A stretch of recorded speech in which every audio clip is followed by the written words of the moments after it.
Hello बच्चों, कैसे हैं आप सभी। उम्मीद करता हूँ एकदम अच्छे होंगे। तो स्वागत है आपका एडू बूट कैंप पे। और हम लोग ऑलरेडी एक सीरीज़ स्टार्ट कर चुके थे जिसमें हम 11th के कुछ टॉपिक्स बायो के कवर कर रहे थे। हमने ह्यूमन फिजियोलॉजी से स्टार्ट किया था और अभी तक हमने क्रेनियम की और जो फेशियल बोन्स हैं इनके बारे में हमने काफ़ी कुछ कवर कर लिया था, काफ़ी कुछ पढ़ लिया था। तो आई रियली होप कि आपने वो वीडियो देखा होगा। अगर नहीं देखा तो आप, हमारे पास एक प्लेलिस्ट है, उस प्लेलिस्ट पे जाकर आराम से देख सकते हैं। ठीक है, तो we have a complete playlist. Human skeletal system के नाम से एक प्लेलिस्ट होगी, तो आप आराम से जाएं, उस पर देखें। और आई वुड सजेस्ट कि भाई पार्ट 1 से स्टार्ट करके आप लास्ट पार्ट तक जो भी आएगा वो कम्प्लीटली देखें आप, ताकि आपको बेटर कंसेप्चुअल क्लैरिटी मिल सके। ठीक है,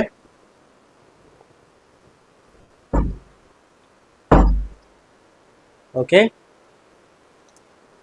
सो अब हम स्टार्ट कर रहे हैं अपना नेक्स्ट पार्ट। हम स्टार्ट करते हैं अपना नेक्स्ट पार्ट जिसमें हमें पढ़ना है रिब्स और स्टर्नम के बारे में। तो ये जो सामने हमने एक डायग्राम बना रखा है, this is about their rib cage. Human beings के रिब केज की बात हो रही है यहाँ पर।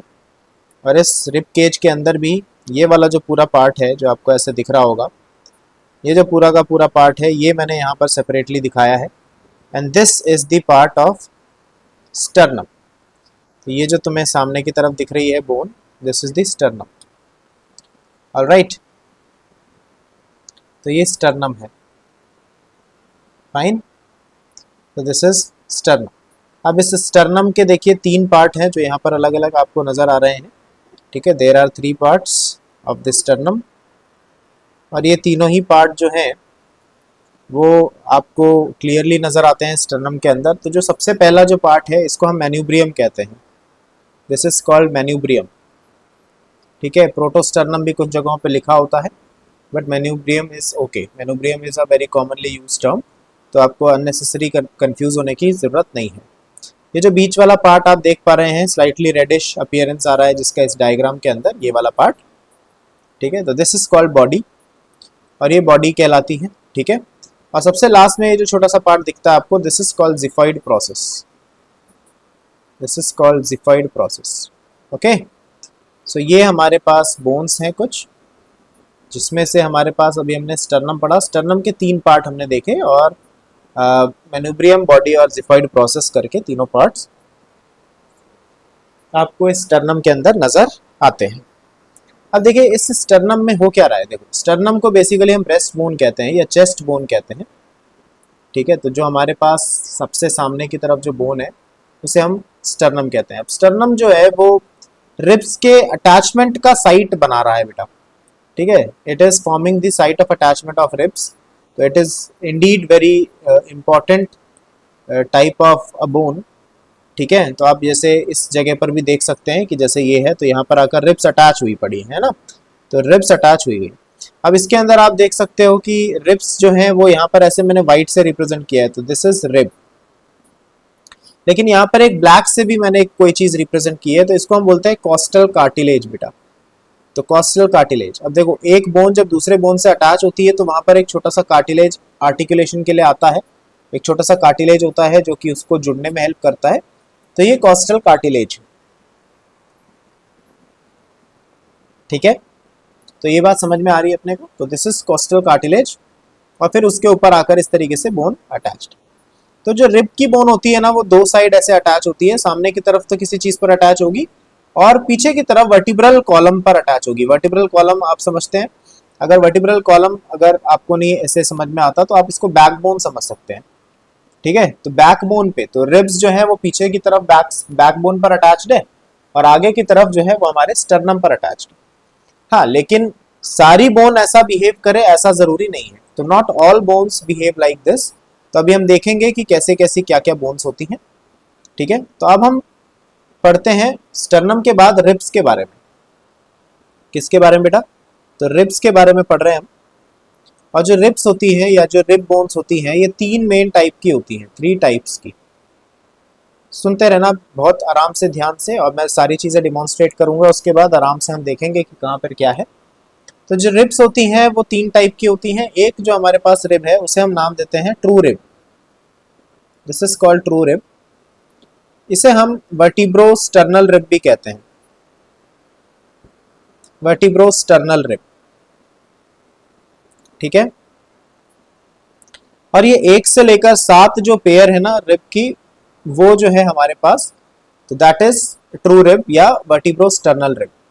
तो ये जो तीन टाइप है ना, ये सब मिलाकर कितने होते हैं पता है? 12 पेयर्स होती हैं ये तीन टाइप, 12 पेयर्स, जिसमें से पहले 7, 1 से लेकर 7 पेयर, फर्स्ट 7 पेयर्स, ठीक है, वो सारे के सारे कैसे हैं? ट्रू रिब है। अब ट्रू रिब क्यों बोला सर, ये समझते हैं जरा। ट्रू रिब बेटा इसलिए बोला क्योंकि ये जो बोन है ना, आप देखो इसको, ये रिब बोन आ रही है, ये रिब बोन्स है, तो ये स्टर्नम पर डायरेक्ट अटैच्ड है with the help of their own separate costal cartilage. देखिए इन सबका अपना सेपरेट एक कॉस्टल कार्टिलेज है। तो ये जो सेपरेटली अपने अपने कॉस्टल कार्टिलेज की मदद से अटैच होती हैं किसी भी रिब के ऊपर, इनको हम नाम देते हैं ट्रू रिब्स, ठीक है सर। तो ट्रू रिब मतलब क्या हो गया कि पीछे की तरफ तो देखो वर्टिब्रल कॉलम पर अटैच्ड है और सामने की तरफ स्टर्नम पे अटैच है। तो एक ऐसा रिब जो बैक साइड पर वर्टिब्रल और सामने की तरफ स्टर्नम बोन से अटैच्ड हो, उनको हमने बोला है ट्रू रिब, ठीक। तो सर ये एक ट्रू है तो कुछ फॉल्स भी होती होंगी, बिल्कुल होती होंगी बेटा। तो फॉल्स रिब कैसा होता है सर? तो देखना जरा ध्यान से। फॉल्स रिब को हम बोलते हैं बेटा वर्टिब्रो कॉन्ड्रल रिब्स। क्या नाम दिया हमने इन्हें? Vertebro chondral ribs. अब ये जो 8th 9th और 10th पेयर होता है ना, ये 8th 9th और 10th पेयर जो है, पेयर रिब्स का, that is called false rib. अब फॉल्स रिब क्यों बोला सर? क्योंकि एक्चुअल में आप देखोगे, क्या देखोगे कि भाई 8th 9th और 10th वाला, 8th 9th और 10th वाला जो हमारा रिब है, 8th 9th और 10th वाला जो हमारा रिब है, ये अटैच किस पे होता है पता है? ये अटैच्ड होता है on the costal cartilage of 7th rib. मतलब सर, मतलब ये बेटा इसको देखो जरा, ये हमारा 7th रिब है और इस 7th रिब का जो ये कॉस्टल कार्टिलेज है, ये ऐसे ग्रो कर गया है और इस कॉस्टल कार्टिलेज पर आकर अटैच हो रहे हैं कौन? 8th 9th और 10th रिब। देख सकते हैं आप आराम से, ये 7th रिब है हमारा, ठीक है, this is the 7th rib, ये 7th है। अब इसके ऊपर 8th 9th और 10th वाले आके इसी के कार्टिलेज पर आकर अटैच है, मतलब वो डायरेक्टली अटैच नहीं हो रहे हैं किसके ऊपर? वो डायरेक्टली अटैच नहीं हो रहे हैं स्टर्नम के ऊपर। ये बात समझ में आती है? फॉल्स रिब जो होती है हमारी, वो कभी भी डायरेक्टली देखिए स्टर्नम पर अटैच ही नहीं होंगी। 8th 9th और 10th वाली जो पेयर है, वो आके अटैच होती है किस पे? 7th के कार्टिलेज पे। देखो 7th के कार्टिलेज पर अटैच।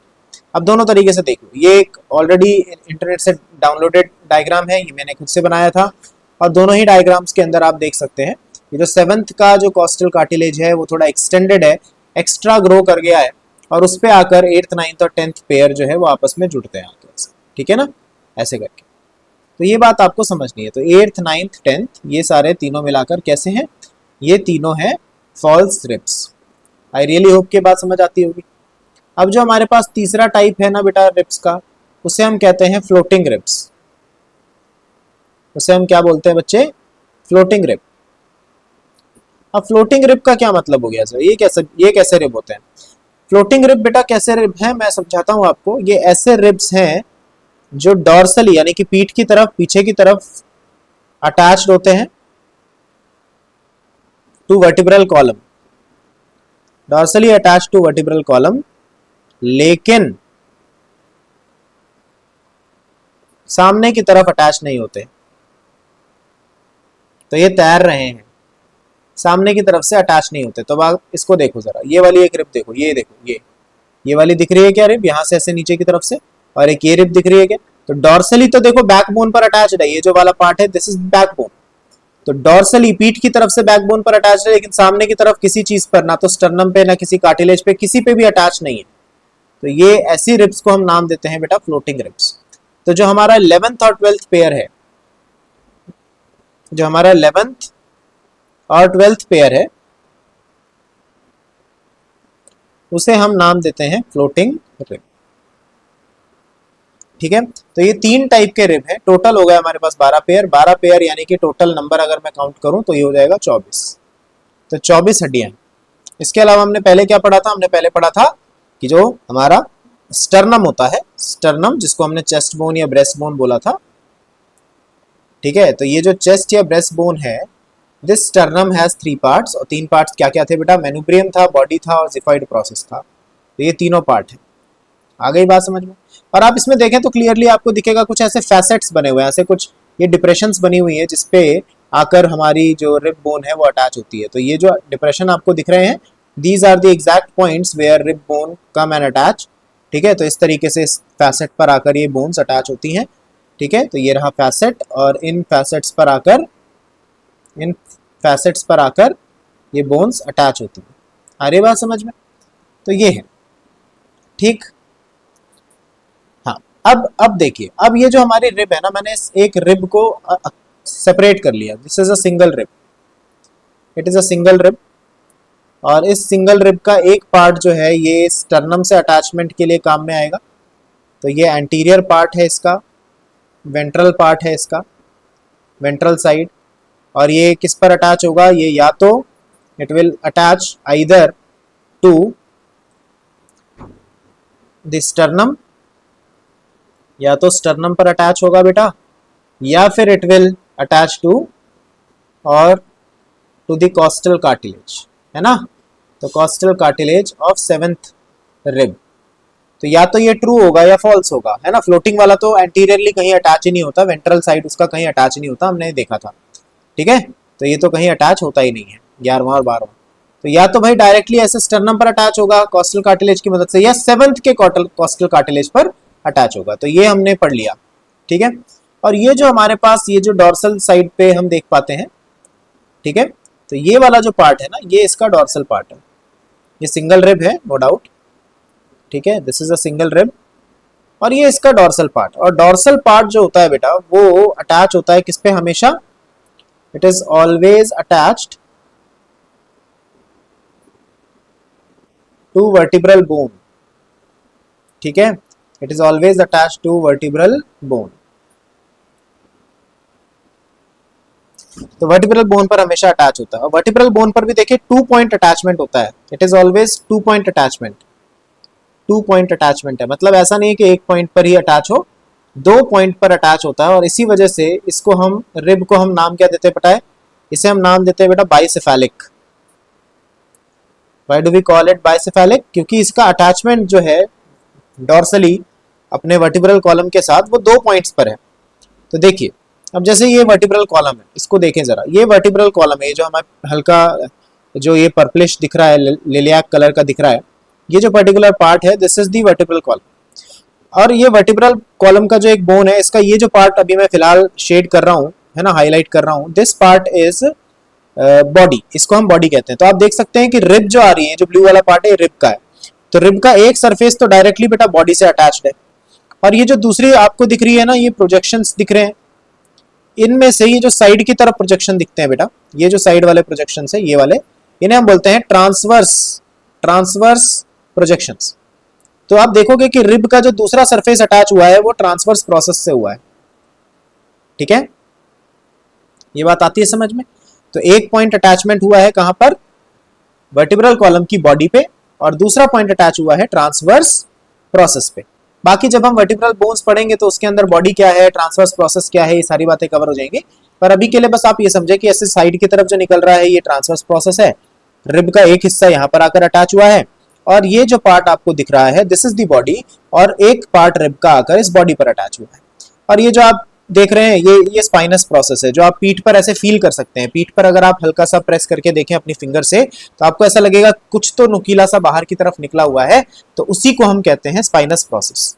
ठीक है, तो for your convenience let me mention it over here. ठीक है सर, तो ये वाला जो पार्ट है, ये वाला जो पार्ट है, this is called body of sternum, not body of sternum, it is the body of vertebral column. This is transverse process. क्या नाम है बेटा इसका? ट्रांसवर्स प्रोसेस इसका नाम है। और ये वाला जो प्रोसेस है this is called spinous process. अभी प्रोसेस क्यों बोल रहे हो सर इसे? देखो, बोन के लिए, बोन के सरफेस पर अगर किसी टाइप का कोई प्रोजेक्शन हो तो हम उसके लिए टर्म यूज करते हैं बेटा स्पाइनस प्रोसेस। ये बात आती है समझ? तो अब एक काम करते हैं, हम इसको एक बार 3 डायमेंशन में थोड़ा समझने की कोशिश करते हैं कि हम एग्जैक्टली क्या पढ़ रहे हैं। ओके, सो लेट अस सी, तो लेट अस स्टार्ट। अब ये जो आप देख पा रहे हैं ये एक ह्यूमन स्केलेटन है, जैसे कि हमने इसके पहले भी वीडियोस में देखा। अब मैं इसका रिब केज वाला पार्ट ऐसे अलग कर लेता हूँ। तो ये जो अभी आप फिलहाल देख पा रहे हैं ग्रीन कलर का जो पार्ट है वो आप देख पा रहे हैं, तो दैट इज रिब। अब इसमें देखिए अलग अलग चीज़ें हैं, ठीक है, अलग अलग चीज़ें हैं। तो अलग अलग चीज़ें क्या हैं तो मैं आपको बताता हूँ, ठीक है। तो हमारे पास जैसे ये पार्ट है, ये वाला जो मैं अनशेड कर रहा हूँ, ठीक है, this, so this part is manubrium, this part is body and this little part is xiphoid process. आ रही बात समझ में या नहीं, बताएं? ठीक है। और ये जितनी भी चीजें आप देख पा रहे हैं ये सारे के सारे बोन्स हैं, ऑल दीज आर रिब, है ना, रिब्स, रिब की बोन्स हैं। और ये आके स्टर्नम पर अटैच होते हैं। पर सर आप बोलो कि बेटा ये तो ऐसे अटैचमेंट तो दिख नहीं रहा सर, है ना, कि आप ऐसे बोलो कि भाई अटैचमेंट तो नजर ही नहीं आ रहा। तो अटैचमेंट नजर इसलिए नहीं आ रहा बेटा क्योंकि यहाँ पर कॉस्टल कार्टिलेज होता है जो कि यहाँ पर स्केलेटल सिस्टम में नहीं दिख रहा है आपको, है ना, यहाँ कॉस्टल कार्टिलेज होता है। लेकिन यहाँ जो ये साइड की लास्ट की 2 बोन्स है ना, ये जो लास्ट की 2 बोन्स आपको दिखेंगी ये वाली, ये जो 2 बोन्स हैं, दीज 2 बोन्स, ठीक है। तो ये जो है हमारे पास दीज 2 बोन्स आर, ये जो लास्ट की 2 बोन्स दिखती हैं हमें, ये डॉर्सली तो अटैच होती हैं लेकिन ये वेंट्रली अटैच नहीं होती। आ रही है बात समझ में? तो ये डॉर्सली तो अटैच होती हैं पर वेंट्रली कभी भी अटैच नहीं होती। ओके, तो दीज आर 2 बोन्स, ये दोनों फ्लोटिंग बोन्स कहलाती हैं, फ्लोटिंग रिब्स। ओके, तो these are floating ribs, clear हो गया? इसके अलावा बाकी की जो रिब्स हैं उनमें से पहली जो 7 होती हैं रिब्स वो हमारे स्टर्नम से डायरेक्टली अटैच होती हैं with their own costal cartilages, ठीक है। ये सारी जो बोन्स हैं, आ रही है बात समझ? तो ये जो सारी बोन्स हैं, ये सारी बोन्स हमारी डायरेक्टली अटैच होती हैं, ठीक है, ऑल दीज बोन्स। वाइल ये जो 3 आप देख पा रहे हैं ये 7th जो रिब है उसके कॉस्टल कार्टिलेज के साथ अटैच होती है, जो कि हम अभी पढ़ भी चुके हैं।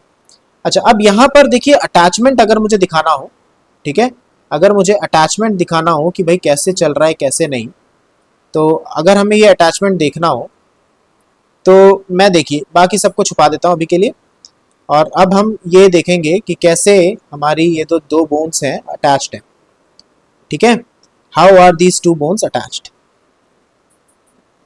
तो देखिए इस पर्टिकुलर पार्ट को देखें आप, है ना,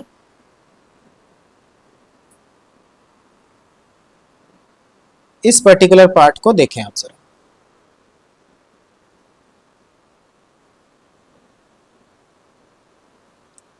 सी, अब ये जो रिब है ये 2 पॉइंट्स पर देखिए अटैच्ड है। एक आपको दिखेगा अटैचमेंट कहां पर, ये ट्रांसवर्स प्रोसेस पे, और एक अटैचमेंट दिखेगा आपको ये बॉडी पे। तो क्योंकि 2 पॉइंट्स पर इस तरीके से अटैच्ड हमें दिखता है, 2 पॉइंट्स पर अटैच दिखता है, इसीलिए हम कहते हैं कि ये जो रिब होती है ये बाइसेफेलिक होती है, बाइसेफेलिक होती है। आ रही बात समझ में? अब इसको देखें, ये हमारी रिब है, दिस इज द रिब, एक सिंगल रिब है, और ये जो सिंगल रिब है